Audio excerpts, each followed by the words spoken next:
Mengejutkan, sisa makanan orang Indonesia tembus 500 triliun per tahun. Sampai-sampai untuk mengatasi ini semua, Indonesia harus bekerja sama dengan Denmark. Yuk, kita bahas yuk.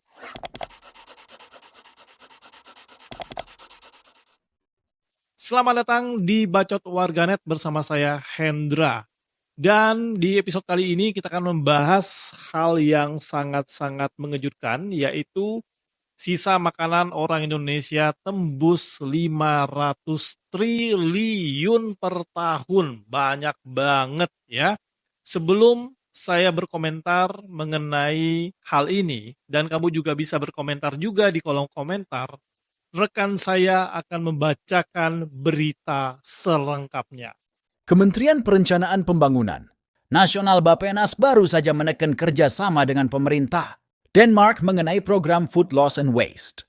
Lewat kerjasama ini, pemerintah Denmark akan membantu RI dalam mengurangi banyaknya makanan yang terbuang percuma.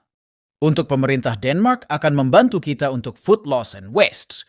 Di dalam rencana aksi Food Loss and Waste itu banyak sekali pekerjaan rumah kita, kata Deputi Bidang Kemaritiman dan Sumber Daya Alam Bappenas, Vivi Yulaswati dalam acara Green Economy Expo di Jakarta Convention Center Rabu, 3 2024. Sebagai informasi, food loss and waste merupakan fenomena terbuangnya makanan saat proses pembuatan maupun saat dikonsumsi. Bappenas mencatat nilai ekonomi dari makanan yang terbuang mencapai 1 triliun per tahun. Angka itu setara dengan 5% produk domestik bruto Indonesia.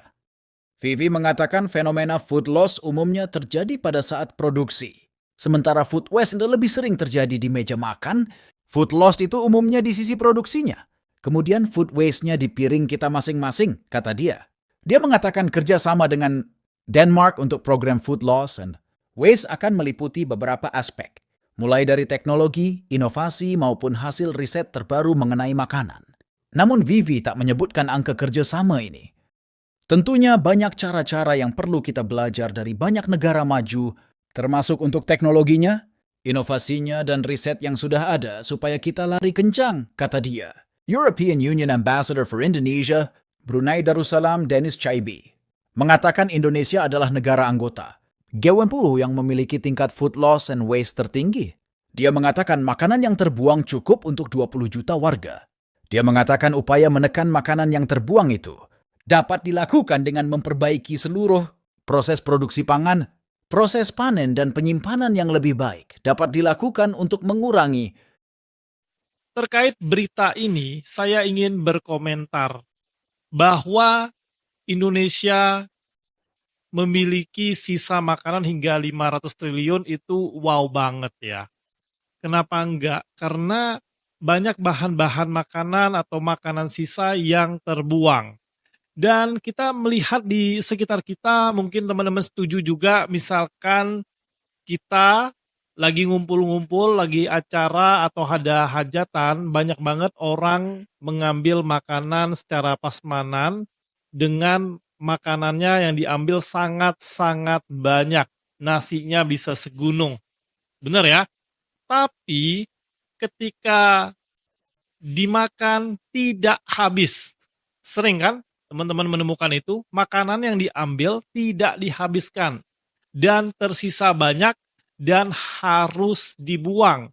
Jadi hal makanan sisa seperti ini bukan hal yang baru ya di sekitar kita. Kita bisa lihat banyak orang kondangan atau acara-acara prasmanan ngambilnya banyak, sayurnya banyak, nasinya banyak, enggak dihabiskan. Jadi yang dibuang tuh banyak, ya. Jadi nggak heran ada berita seperti ini. Tapi kalau menurut teman-teman, itu kan menurut pendapat saya. Tapi kalau menurut teman-teman yang menyaksikan video ini, bagaimana pendapat kamu tentang permasalahan makanan sisa kita di Indonesia itu tembus 500 triliun per tahun? Yang bisa kita olah makanan sisa itu mungkin menjadi apa gitu ya, atau untuk makanan buat orang-orang yang belum makan atau gimana ya. Gimana menurut teman-teman? Tulis di kolom komentar yuk.